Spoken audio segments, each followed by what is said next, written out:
Welcome to the third in our series of short videos focusing on the economic issues facing the Greek economy. In this session, we think about the Greek debt crisis and the consequences of the imposition of fiscal austerity. So Greece has clearly been through and remains in political turmoil. Over the last 6 years, they've had 7 governments. And indeed, there's the prospect of fresh elections if another bailout cannot be agreed. Public debt in Greece, that's government debt, has continued to grow rapidly, reaching 180% of GDP by the end of 2015. That's 65% higher than the pre-crisis level. The Greek pension system is in crisis. It runs a significant deficit, estimated to be worth 1/10 of the economy. And one of the problems with Greece, of course, is collecting in tax revenue. Greece has a very narrow tax base.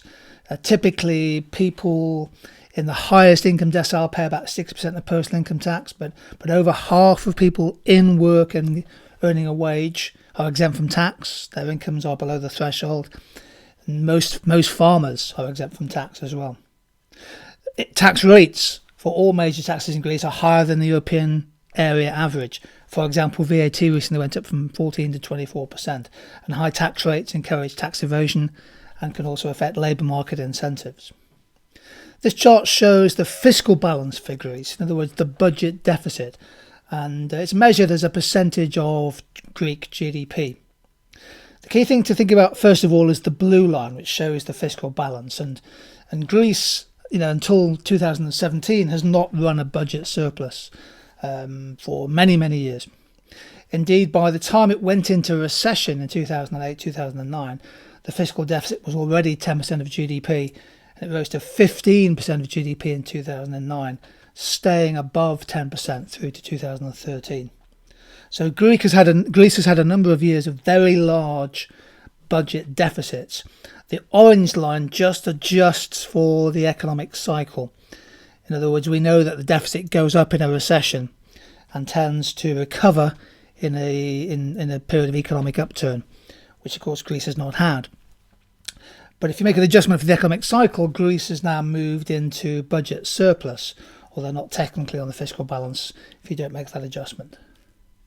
The key point really is that the level of government debt in Greece at around 180% of GDP is among the highest in the world. Indeed, realistically, only Italy and Japan of the leading countries have a high level of debt. The IMF in February 2017 have forecast that unless Greece's economic growth recovers, the total stock of sovereign or national debt could climb to over 270% of the Greek economy by 2060. That is clearly a very, very long way off. But the IMF's view is that Greece, on current projections, will be unable to grow her way out of the sovereign debt crisis, and that some type of debt relief for Greece is inevitable. So debt is a major issue in Greece, and Greece has essentially become reliant on emergency finance from overseas organisations to be able to maintain her stability. The Troika is the European Commission, the European Central Bank, and the IMF. And Greece has now had 3 bailouts, 2010, 2012 and 2015. And as part of the conditions for those emergency bailouts, the Troika has imposed on Greece fiscal austerity. In other words, for Greece to receive the emergency funding, they have had to introduce measures designed to reduce the size of their budget or fiscal deficit. Indeed, Greece is now expected to achieve a primary budget surplus, that's taxes greater than government spending adjusted for interest payments, of 3.5% of her GDP. Very hard. What does austerity mean in Greece? It means there's been deep cuts in the pay of public sector civil servants, for example. There's been a big fall in the value of pensions and an increase in the retirement age. The Greek government has started the process of privatising state assets. They've lifted VAT to 24%, one of the highest rates of VAT, and there have been significant job cuts in the public sector, employment sector. Now, fiscal austerity is painful. It has an economic cost. It has a human cost as well. The key question to think about really is whether fiscal austerity that actually works in a country in deflation, with very high unemployment, effectively a country in Keynesian terms in semi-permanent recession. The danger is that fiscal austerity makes things worse and actually reduces the ability of the Greek economy to generate or to raise the tax revenues that will ultimately be needed to pay off the debt, as well as day to day to provide basic public services, including the supply of drugs to pharmacies, including basic education, health and other types of public and merit goods. Fiscal austerity is a very strongly contested issue in the Greek economy. The big question, I suppose, going forward in the long term is whether Greece can ever grow her way out of debt. For that to happen, Greece needs to lift their trend growth rate. Where does the long-term growth of potential GDP come from? It comes from higher productivity of labour and capital. It comes from getting more people active and employed in the labour supply. It means getting the capital stock of Greece to expand through an increase in public and private sector investment.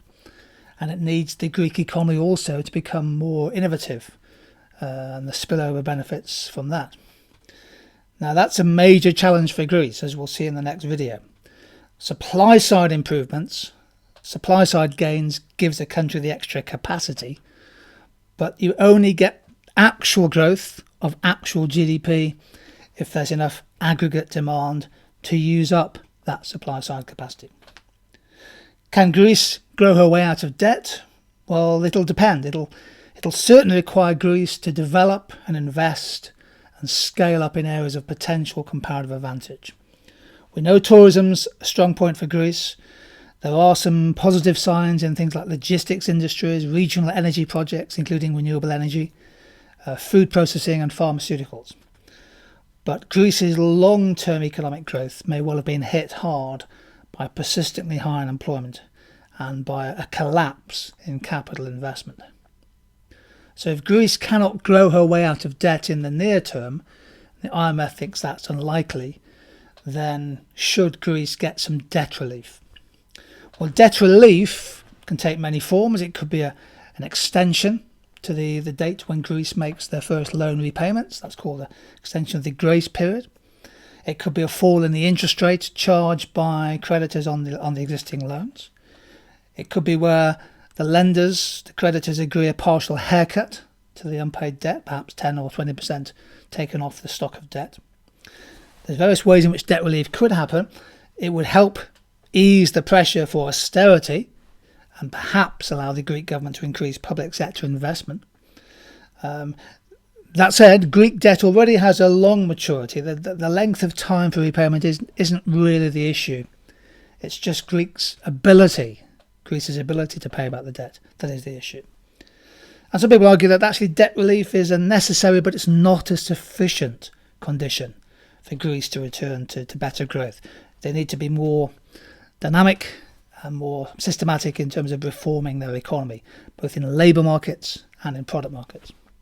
And opponents of debt relief, including many in Germany, for example, oppose debt relief for Greece because they argue that it would create a problem of moral hazard for other debtors. If Greece is allowed to get away with its debts, other countries may offer or may choose to do the same. In our next revision video, we'll look at the supply side of the Greek economy and consider why the Greek economy really remains one of the least competitive nations inside the European Union.